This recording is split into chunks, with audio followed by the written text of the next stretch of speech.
नमस्कार, दीप्स किचन मराठीमध्ये मी दीपाली आपलं मनापासून स्वागत करते। चला तर मग आजच्या आपल्या रेसिपीला सुरुवात करूयात। लसणाची चटणी करण्यासाठी मी इथे 20 ते 22 लसणाच्या पाकळ्या घेतल्यात आणि त्या टेचून घेतलेल्या आहेत।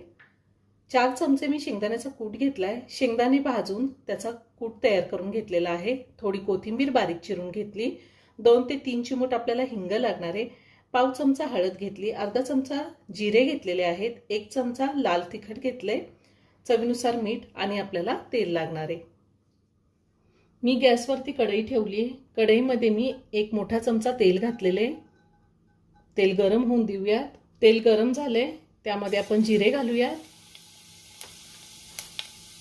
त्यातच आपल्याला हिंग घालायचा आहे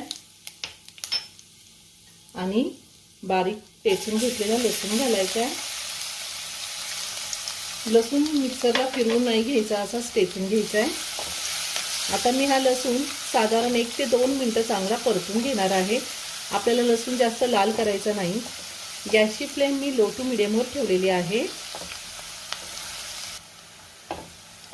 मी लसूण साधारण 2 मिनिटं परतून घेतलेला आहे। आता आपल्याला ह्यामध्ये हळद घालायची आहे। त्यातच मी लाल तिखट घालते। तिखटाचं प्रमाण तुम्ही तुमच्या आवडीनुसार कमी किंवा जास्त घेऊ शकता। आणि थोडी बारीक चिरलेली कोथिंबीर घालायची आणि पुन्हा सगळं व्यवस्थित मिक्स करून घेऊया। आता लगेचच ह्यामध्ये मी शेंगदाण्याचा कूट घालणार आहे। मी ह्या आधी सुद्धा खूप साऱ्या व्हेज नॉनव्हेज रेसिपी अपलोड केलेल्या आहेत। त्याची लिंक मी डिस्क्रिप्शन बॉक्समध्ये दिली आहे, तुम्ही पाहू शकता।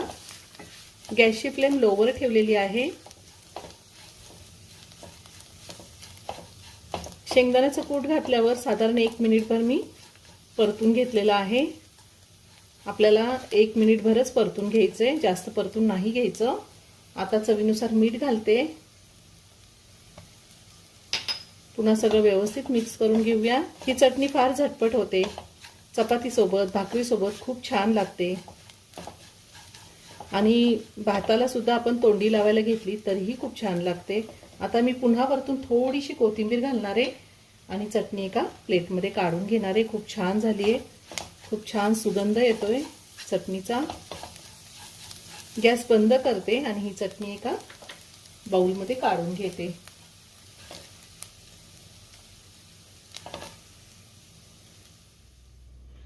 जेवताना तोंडी लावण्यासाठी लसणाची चटणी तयार करून झालेली आहे। तुम्ही ह्या चटणीला लसूण शेंगदाण्याची चटणी सुद्धा म्हणू शकता। खूप छान झाली आहे, तुम्ही एकदा नक्की करून पहा। व्हिडिओ जर आवडला तर व्हिडिओला लाईक आणि शेअर करायला विसरू नका। रेसिपी आवडली असेल तर कमेंट करून नक्की कळवा। पुन्हा भेटूया अशाच एका छानशा साध्या आणि सोप्या रेसिपी बरोबर। धन्यवाद।